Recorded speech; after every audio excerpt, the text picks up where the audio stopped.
আপনারা জানেন যে আমরা গত রাত 10টা 35 মিনিটে গাজী টায়ার ফ্যাক্টরিতে আগুনের সংবাদ পেয়ে এখানে 11টা 40 ঘটিকার সময় এখানে উপস্থিত হই।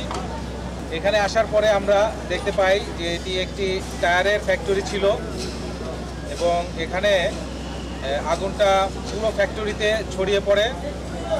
টায়ার এবং টায়ারের কাঁচামাল, রাবার, প্লাস্টিক এই টাইপের দাহ্য পদার্থ ছিল, যার কারণে আগুনটা চতুর্দিকে এই ফ্যাক্টরিতে ছড়িয়ে পড়ে। আমাদের এখন পর্যন্ত 120 জন ফায়ার ফাইটার এখানে কর্মরত আছেন এবং 20 জন ভলান্টিয়ার আমাদের সাথে কাজ করে যাচ্ছেন।